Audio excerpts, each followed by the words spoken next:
हुसैन साहब, फिर से एक बार आपका करगिल मीडिया में हम खैर मकदम करते हैं। सबसे पहले तो आप भारतीय युवा मोर्चा करगिल को लेके ऐसे अध्यक्ष, आप थोड़ा ब्रीफ करोगे हमारे नाजरीन को भारतीय जनता युवा मोर्चा को? अस्सलाम वालेकुम हुसैन साहब और सभी नाजरीन को मेरा सलाम है। तो हुसैन साहब, आपने पूछा कि भारतीय जनता युवा मोर्चा के बारे में मैं आपको ये बताता चलूं कि आज से तकरीबन 5 साल पहले हमने जो है इस युवा मोर्चा की शुरुआत की थी। तो हमारे पहले प्रेसिडेंट जो हसन पाशा थे, आप उनको भी अच्छी तरह जानते हैं, वो आज स्टेट के वाइस प्रेसिडेंट हैं।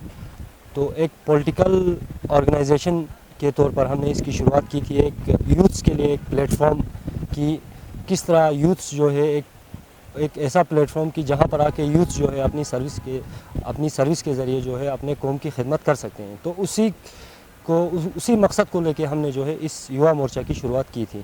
तो मुझे बोलते हुए बड़ी खुशी हो रही है और मैं फ़ख्र महसूस कर रहा हूँ कि हमने काफ़ी, जब से हमने इस युवा मोर्चा को बनाया, हमने काफ़ी अपने करगिल के लिए काफ़ी काम किए और हम हमेशा कोशिश करते हैं कि जो भी हमसे बन सके, हमारे लोगों की खिदमत में जो भी हम कर सकें या हमारे रीजन के लिए हम जो भी काम कर सकें, तो उसके लिए हमने कभी जो है उसके लिए हमने हमेशा कोशिश की है।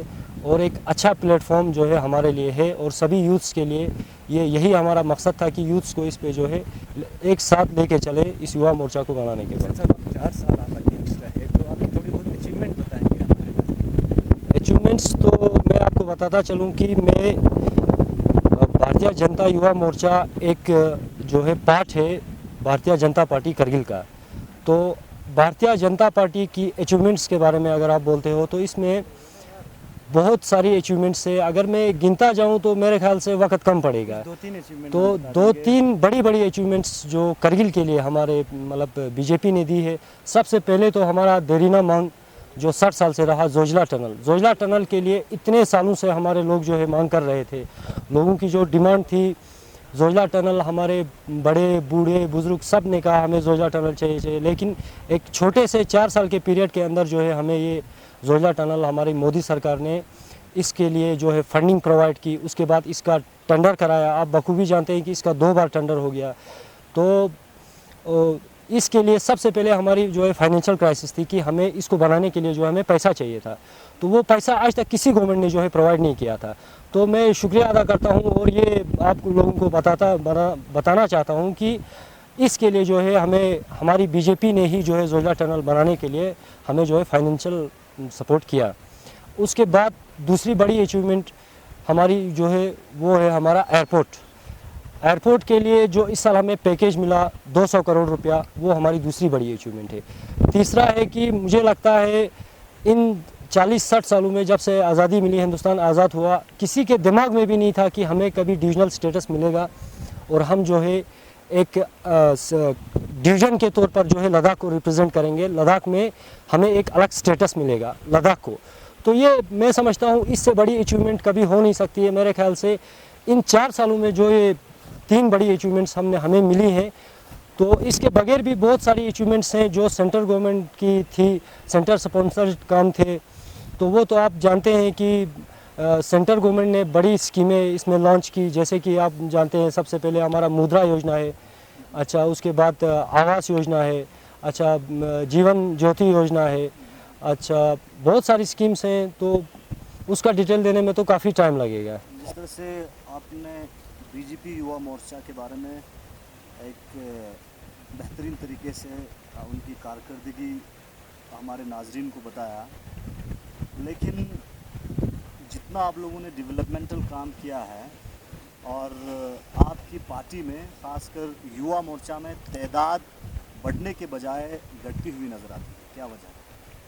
क्या लोग आपकी डेवलपमेंट को पसंद नहीं करते हैं?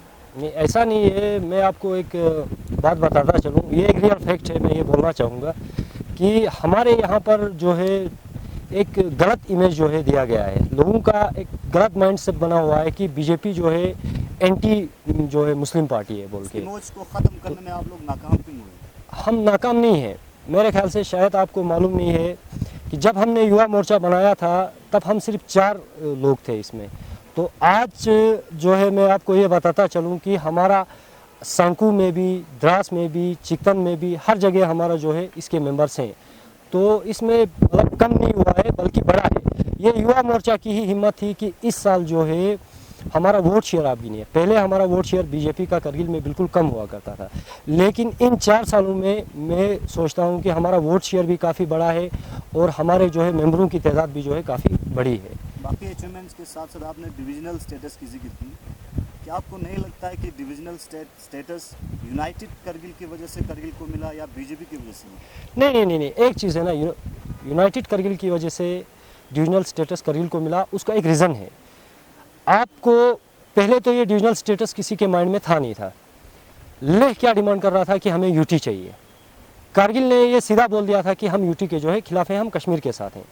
तो उसके बाद मोदी जी जब लेह आए तब आप लोगों को पता था, हर किसी की ये मतलब दिमाग में था कि मोदी जी लेह आके जो है वहाँ से डिविजनल स्टेटस को ऐलान करके जाएंगे, लेकिन ऐसा नहीं हुआ।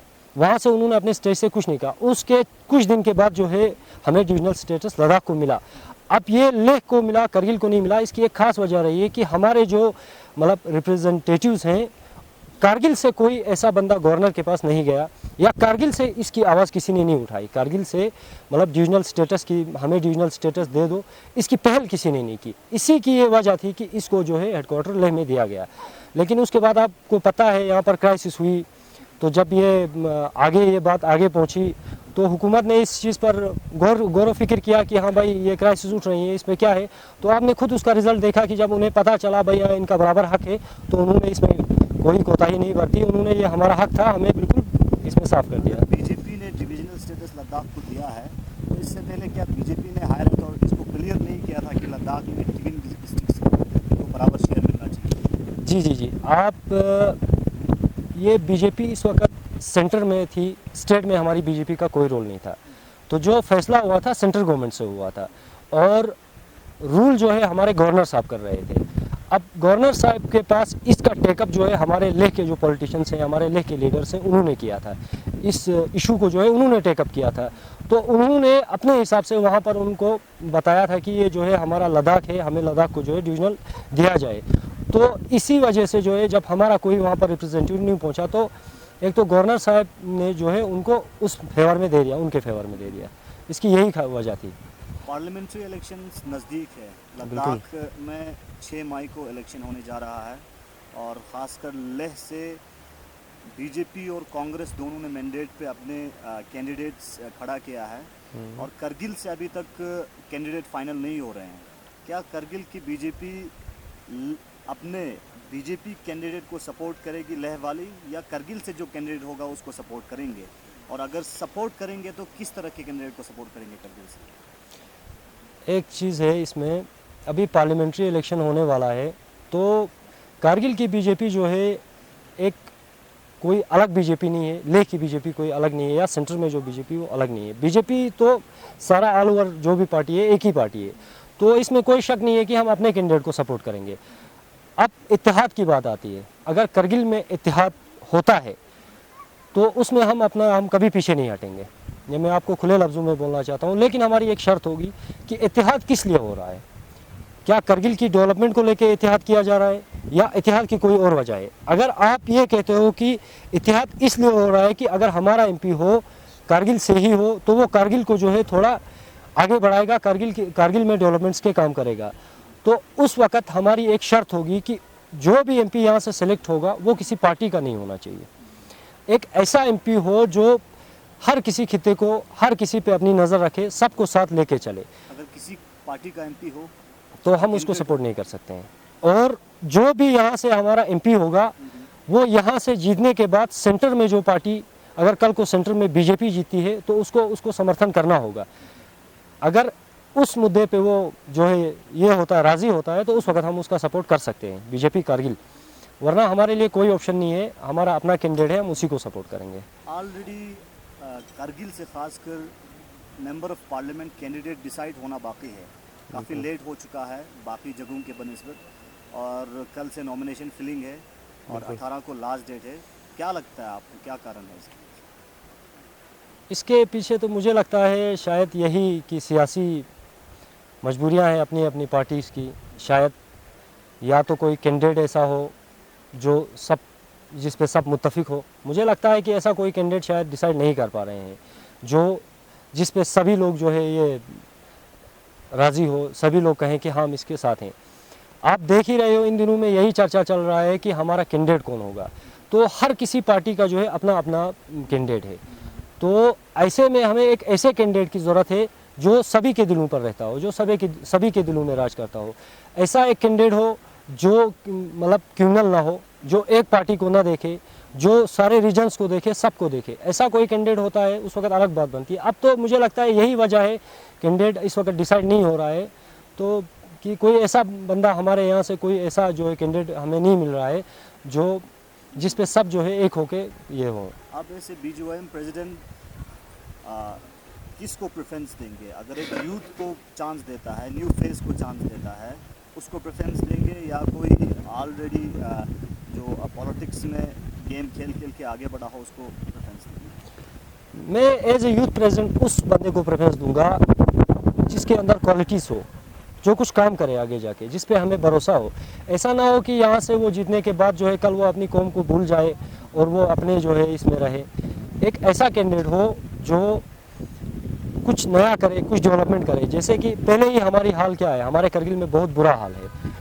यहाँ पर बहुत कुछ हमें मिलता है, स्टेट शेयर सब जो है हमें मिलता है, डिस्ट्रिक्ट का हमें इतना पैसा मिलता है, सेंटर की इतनी स्कीम्स आती हैं, सेंटर के इतने जो है प्लान आते हैं, लेकिन ग्राउंड लेवल में हमारा कोई डेवलपमेंट नहीं होता है। तो मुझे लगता है एक ऐसा कैंडिडेट हो जिसको नॉलेज हो। ज़रूरी तो यही है कि कोई ऐसा कैंडिडेट हो जो इल्म रखता हो इस चीज़ के बारे में, जो कल को हमारा जाके आगे कुछ हमारे लिए काम कर सके, जो कुछ डेवलपमेंट में जो है हमें आगे लेके जा सके। तो उस कैंडिडेट को हम ज़रूर सपोर्ट करेंगे। आप किस हद तक इंतज़ार कर रहे हैं कि कैंडिडेट डिक्लेयर हो जाए करगिल से? अभी तो सभी इंतज़ार कर रहे हैं, हम भी इंतज़ार कर रहे हैं। आज 1-2 दिन के अंदर अंदर शायद ये फैसला हो जाएगा, जो भी कैंडिडेट होगा वो डिसाइड हो जाएगा।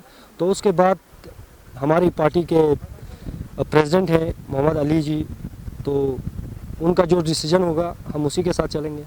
इसको आगे बढ़ाने के लिए, क्योंकि आज के टाइम पे चाहे स्टूडेंट हो, लोग हो, हर कोई इसी के ज़रिए इंफॉर्मेशन ले या कोई गाइड ले, इसी के ज़रिए लेते हैं। क्या बीजेपी करगिल ने अप्रोच किया है कि इस चीज़ की सुधार हो, टेलीकम्युनिकेशन स्ट्रॉन्ग हो और इंटरनेट कनेक्टिविटी काफ़ी स्ट्रॉन्ग हो? जी जी जी बिल्कुल। मैं तो सबसे पहले ये बताना चाहूँगा कि ये कुछ ज़्यादा टाइम नहीं हुआ है, 5 साल पहले ही आप हमारी हालत देख सकते थे। तो आज हमारे हर किसी गांव के बंदे के हाथ में फ़ोन है, 4G सिस्टम है, टेलीकम्युनिकेशन इतना बढ़ चुका है कि ज़िंदगी काफ़ी आसान हो गई है। तो पहले जो प्रॉब्लम्स होती थी, हमें किसी के साथ अगर कोई पैगाम पहुंचाना होगा तो बड़ा चिट्ठी भेजना या किसी के हाथ पैगाम भेजना, काफ़ी टाइम लगता था। आज बंदे के हाथ में फ़ोन है, किसी से भी कनेक्ट कर सकता है और कोई भी खबर, कोई भी मसला हो, कहीं की भी खबर हो तो वो आसानी के साथ जो है अपने मोबाइल में जो है देख सकता है। 4G तो सेंट्रल गवर्नमेंट का ये एक बहुत बड़ा अचीवमेंट है कि उन्होंने हर ज़िले में, हर गांव में जो है 4G सिस्टम जो है आज पहुंचाया है। तो अब आप पूछ रहे थे कि युवा मोर्चा का, तो जब से युवा मोर्चा बना है तब से हमने बहुत सारे गाँव में जो है दौरा किया, तो हमने देखा कहाँ कहाँ जो है इसकी ज़रूरत है, कहाँ कहाँ टावर्स नहीं है। तो बहुत सारी जगह हमने ऐसी देखी कि जहाँ टावर नहीं है, जैसे कि हमारा पांद्रास गांव था द्रास का, और हमारा जो है मुश्कू गांव, उसके बाद यहाँ चिकन साइड में बहुत सारे ऐसे गांव हैं। तो आपको अगर आप सर्च करोगे तो आपको हमारे जो है बीजेपी के फेसबुक पे और मेरे अपने फेसबुक पे भी आप देखेंगे कि युवा मोर्चा का जो दौरा हुआ था, और हमने एक तकरीबन पूरे करगिल रीजन का दौरा करके हमने देखा कहाँ पर जो है नेटवर्किंग सिस्टम जो है हमारा कमज़ोर है और कहाँ हमें इस चीज़ की ज़रूरत है। तो हमने बहुत सारी जगह जो है इस चीज़ का डिमांड किया, और मैं फ़ख्र के साथ कहता हूँ कि बहुत सारी जगह जो है आज वहाँ पर टावर्स लगे हैं और फर्स्ट क्लास जो है हमारा नेटवर्क सिस्टम चल रहा है। क्योंकि आप द्रास से हैं, मेरा आखिरी सवाल रहेगा आपसे। जी, रिसेंटली डिविजनल स्टेटस के बाद, डिविजनल स्टेटस के लिए पूरा करगिल एक हुआ, यूनाइट हुआ, चाहे वो रिलीजियस हो, पॉलिटिकल हो, सोशल ऑर्गेनाइजेशन हो। और इसी तरह द्रास में भी एक प्रोटेस्ट देखने को मिला रिसेंटली, जिसमें द्रास के सभी पॉलिटिकल, रिलीजियस, सोशल यूथ सब एक प्लेटफॉर्म पे आके डिमांड कर रहे थे कि द्रास को डिस्ट्रिक्ट दिया जाए। आपको क्या लगता है कि ये डिमांड सही है और आपके हिसाब से इस डिमांड को किस तरह देखते हैं? जी बिल्कुल, एक अच्छा सवाल पूछा आपने।